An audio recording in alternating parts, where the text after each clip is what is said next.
Imagine for a moment that you walk into a room and you instantly feel the vibe. Oh, absolutely. We've all experienced this, right? Exactly. I mean, you walk into an ancient temple or, say, a quiet library, or even just a friend's living room right after they've had a really bitter argument.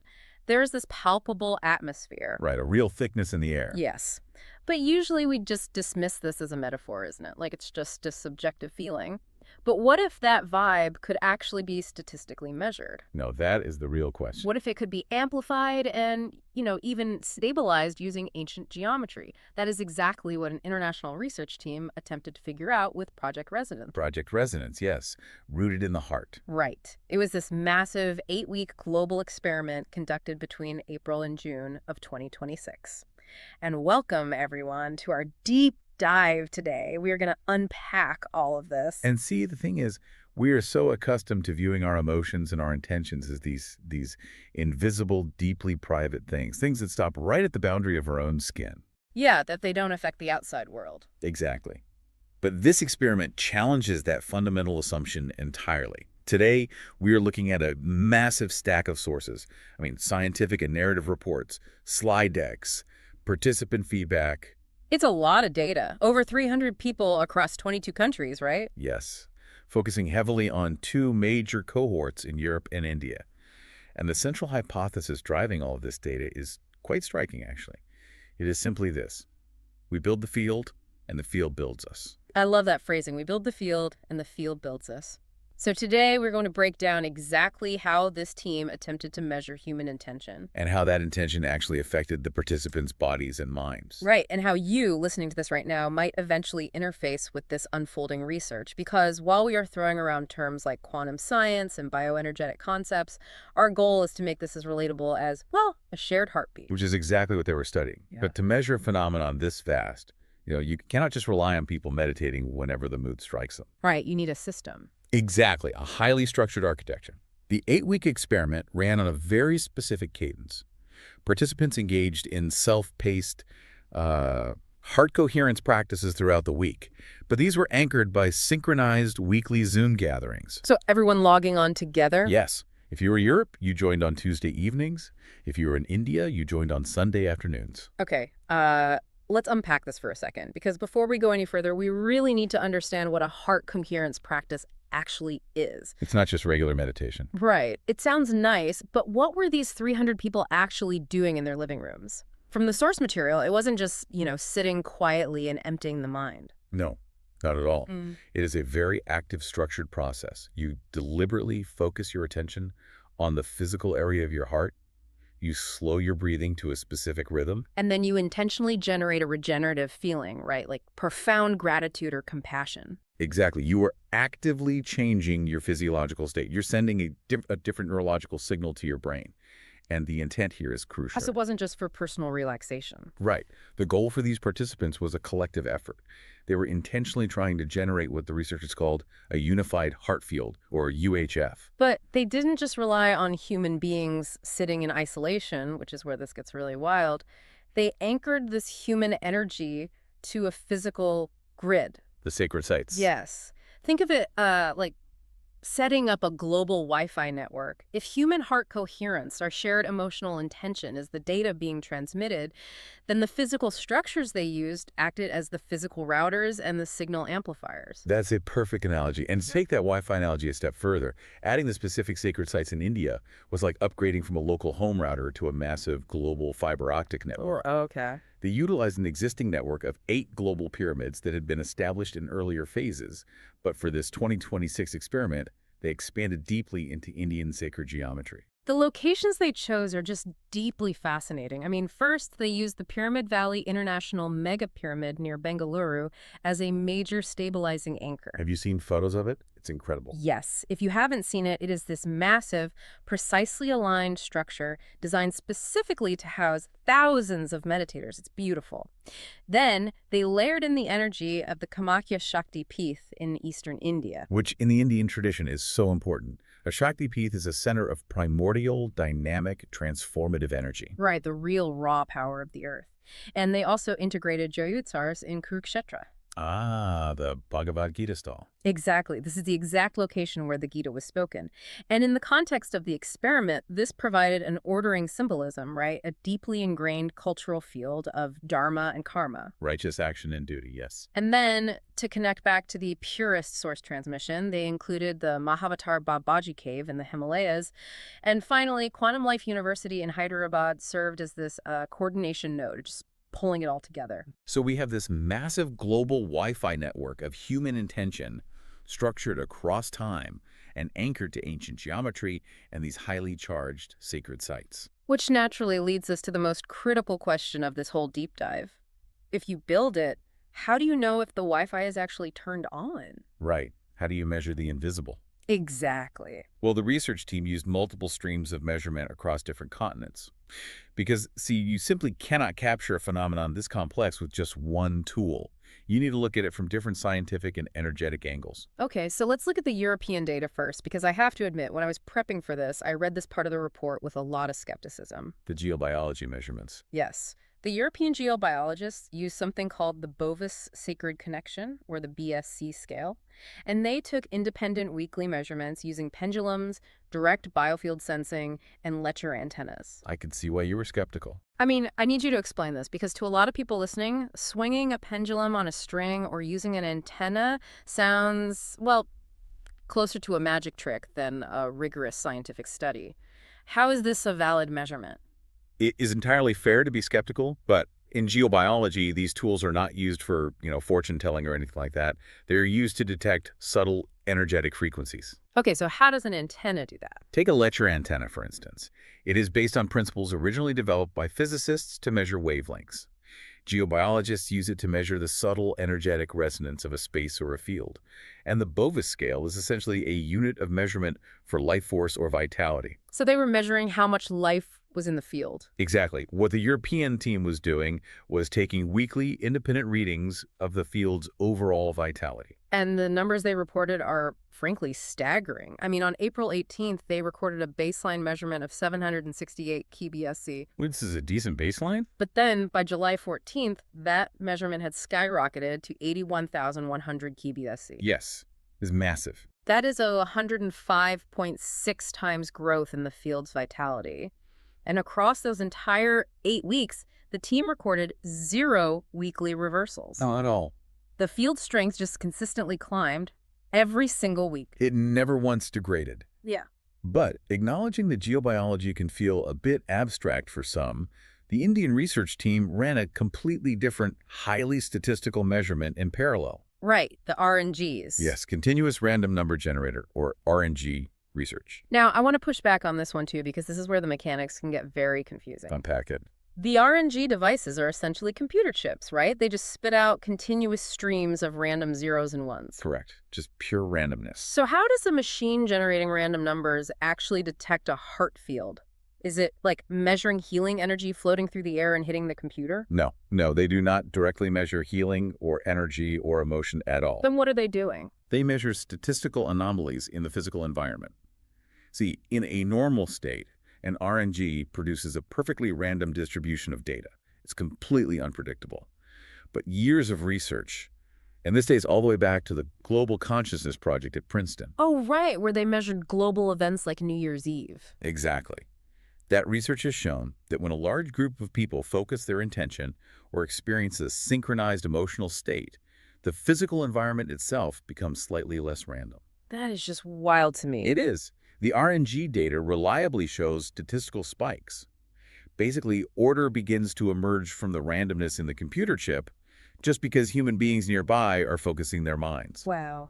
And what's fascinating here is that the RNG didn't just show the field getting louder or stronger the way the European pendulum data did. Right. It showed something much deeper. Yes, the researchers used something called a field resonance model to interpret these recurring patterns in the numbers, and it showed the field getting more organized. Structured. Right.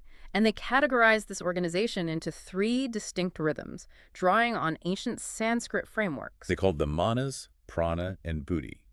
And these terms perfectly describe the statistical thresholds they were actually observing in the data. Okay, so walk us through those. Manas is the first one. Yes. Manas translates roughly to the mind, the fast outer regulatory rhythm. It represents attention and early stabilization. So if you were monitoring the RNG data, you would see many fast manas events in a single day as the participants tuned in and focused. Like the initial connection. Exactly. Then there was Prana, the middle mobilization rhythm. And prana usually means breath or life force, right? Yes, in this context, it represents activation, the actual transmission of energy across the network. The data shows this as a more sustained, powerful wave. And finally, there's Buddhi. Buddhi, which is the intellect or wisdom layer. In the data, this was the core integrative rhythm. It represented the deepest, most sustained level of reorganization and patterning in the field. Meaning it's not just a quick thought, it's a deep shift. Exactly. It takes a massive amount of sustained coherence to trigger a true Buddhi event on these sensors. So, okay, let's recap where we are. The field is built, and it is undeniably measured. It is growing 105 times stronger, according to the geobiologists. And it is organizing into these complex statistical rhythms according to the computer chips. Right. But that is only the first half of the hypothesis. Remember, we build the field. The second half is, did the field build us? Did participating in this network actually change the human beings involved? Exactly. So to answer that, the researchers moved from the macro environmental data down to the micro human experience. Did they actually feel any different? They did. The researchers conducted 2 complementary studies to see what was happening inside the participants' own bodies and minds. Let's start with Europe. They ran a comprehensive well-being study, and they managed to get 22 confidently matched pairs of before and after surveys. Which is a solid sample size for this kind of deep qualitative tracking. Definitely. And out of 19 tracked well-being parameters, and these covered physical, emotional, cognitive, and spiritual aspects, 17 of them moved in a highly favorable direction. The statistical significance in those jumps is quite revealing, actually. General physical condition improved by plus 0.77. Spiritual connection jumped by plus 0.70. But the big one was self-esteem, wasn't it? Yes. Self-esteem showed the largest significant paired gain at plus 1.09. Which is huge. I mean, self-esteem is typically a very rigid psychological trait. You don't just meditate for a few weeks and completely change how you view your own worth. Not unless something profound is shifting in your neurobiology. Right. And we know they were actually doing the work because regular heart coherence practice among the participants nearly doubled during the study. It went from 33.3% to 65.1%. People were motivated because they were feeling the effects, but see, the Indian bioenergetic evaluation gives us a completely different lens on how that human transformation actually happens on a physiological level. Yes, and this part is fascinating. They used an Ayurvedic diagnostic component called Jiva Parikha, or tongue analysis. On 35 paired cases. Now, looking at someone's tongue before and after an 8-week meditation program, I mean, that sounds highly unusual to Western science, right? It does, yes. But the data it yielded was incredibly specific. I have to ask, how does a tongue tell you if a subtle energy field is affecting someone? Well, if we connect this to the bigger picture of Ayurveda, the tongue is literally viewed as a map of your internal system. A physical map on the tongue itself. Exactly. The center of the tongue relates to the stomach and the agniyama state. That's your deep digestive fire and any metabolic blockages or toxins. Okay. But the tip of the tongue, however, relates directly to the heart and the emotional field. And the most crucial diagnostic finding from these 35 cases was this: vitality shifts first. Precisely. This is key. Before the researchers saw any changes in the deep physical or digestive patterns, the agniyama state we just mentioned, the Ayurvedic practitioners, saw early pranic movement in the surface vitality of the tongue. Meaning things like the sheen of the tongue, the tone of the edges. Yes, and even localized heat on the tongue. Wow. The biofield, the subtle life force, or prana shakti, it responded to the heart coherence practice way before the gross physical structures of the body did. Okay, let's use an analogy here to make this tangible for everyone listening. Sure. It's like looking at a house in the dead of winter. You walk inside and you turn on the furnace. Now, before the internal structural temperature of the heavy walls and the thick floorboards fully rises, I mean, before the whole house is actually warm, you first see the frost melting off the outside of the windows. Yes. The vital energy, that surface layer, shows the earliest signs of systemic change. That is exactly it. The subtle energy always moves before the physical matter. For some strong responders in the study, they actually saw direct correlations between the psychological questionnaire improvements and this visible tongue vitality. So they felt better, and their tongue literally looked more vital. Yes. Yeah. But even for the mixed responders, People where the gross physical pattern on the tongue remained exactly the same. The practitioners could still detect that early pranic movement on the surface. That is incredible. It suggests that our subtle bodies are highly responsive to these shared intention fields, even if it takes a lot longer for the dense physical body to catch up. Exactly. It's working even if you don't feel it in your digestion yet. Which brings us to the grand finale of the project. Ah, the solstice. Yes, the summer solstice. And here is where it gets really interesting. Because you would logically assume that the culminating event, this biggest global gathering of all these participants on June 21st, would be the loudest moment in the data. Right, you would think so. You have maximum participation, maximum focus. You would expect the RNG computer chips to just explode with activity. But the data showed the exact opposite. Right. During the solstice window, from June 16th to the 22nd, the broad activity, those fast manas and prana rhythms we talked about, actually dropped significantly. But the deep conversion to Buddhi, that profound integrative reorganization that leaped to 30.6%. The field wasn't at its loudest, it was at its most deeply integrated. It was a critical pivot in the data.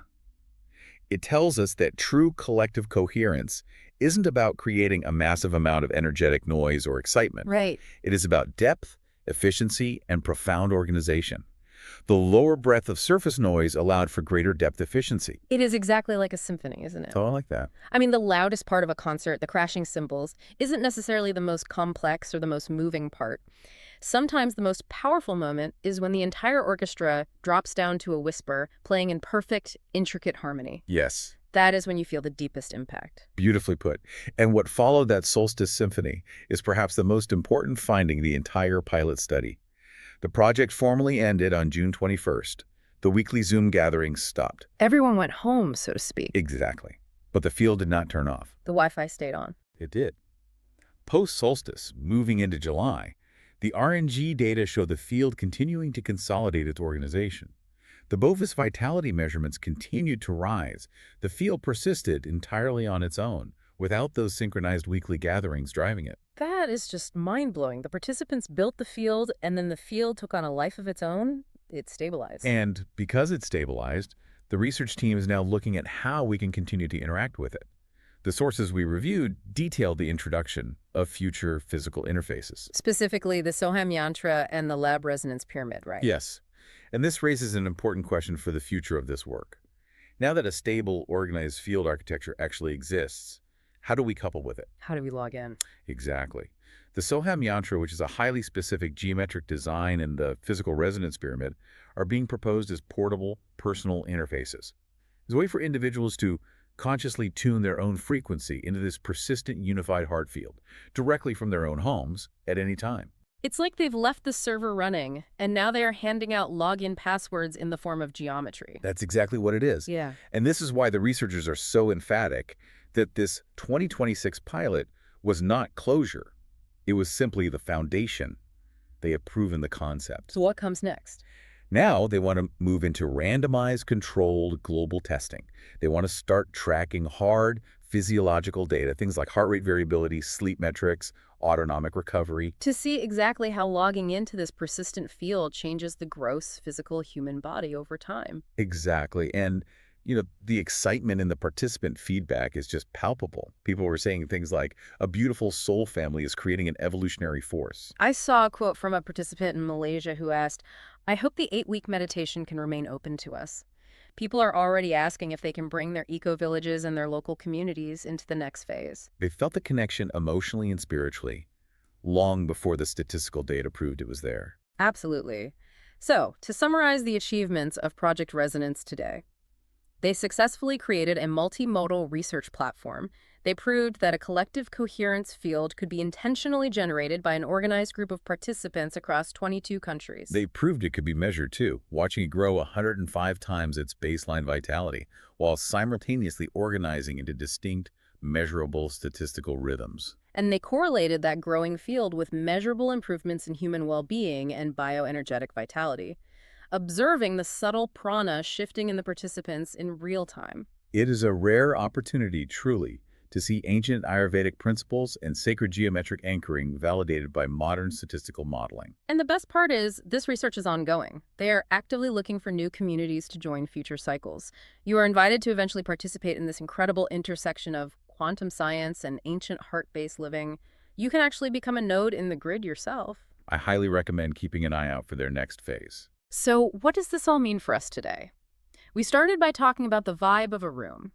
We've just spent this time looking at how an organized group of strangers, separated by oceans, can intentionally build a measurable, persistent field of energy that literally improves the physical vitality of those connected to it. Which is a beautiful thought. It is, but it leaves us with one final, entirely new implication to consider. Oh, what's that?